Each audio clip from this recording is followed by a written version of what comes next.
सकाळचे 8 वाजले तरी रंबा उठली नाही ना अजून. वाटलं होतं की भाची केली तर आपण काशीला जाऊ, पण ही भाची मला भाशी द्यायला लवराली हो माय. शीतले, झाली का नाही ती झोप अजून? शीतल बाळा उठ ना बाळा, 8 वाजले आता. झोपू द्या ना आत्याबाई. बाळा असं सकाळ सकाळ झोपत नसते, नाही तर लक्ष्मी राहत नाही घरात. अहो आत्याबाई, आता मीच तर लक्ष्मी आहे ना तुमच्या घरची. हाव माय. आत्याबाई, मला ना बेड प्यायची सवय, म्हणून मला चहा आणून द्या ना आता. हे ग माझं पिल्लू, हे घे चहा. मी तुझ्यासाठी माझ्या हाताने चहा बनवला आहे.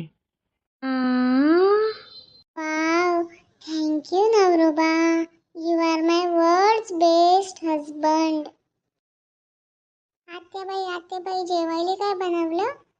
अगं शीतल, आता तू सून आहे या घरची म्हणल्यावर तू बनवायला पाहिजे ना स्वयंपाक. आत्या, अव मले नाही येत स्वयंपाक, मले फक्त मॅगी येते. मॅगी करू का मग?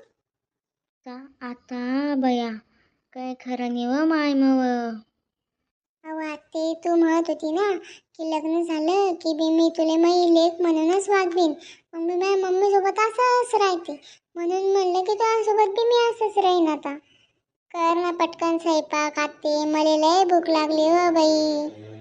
मम्मी, काय झालं? तोंड कोण पाडलं? काय सांगू तुले, मग तर नशीबच फुटलं रे बाबा. काऊन मम्मी, काय झालं? असं वाटलं होतं भावाची पोरगी केली तर लय सुख भेटन, आयतं ताट भेटन. काही खरं नाही रे पोरा आता. ये देवा, उचल मला, उचल उचल.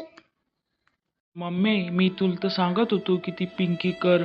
तुले लय हाऊस होती ना तुझ्या भावाची आणि तुझ्या भावाच्या पुरीची.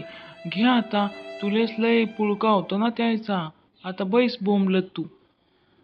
आता पाय, ती तुझ्या डोक्यावर बसून मिरा वाटन.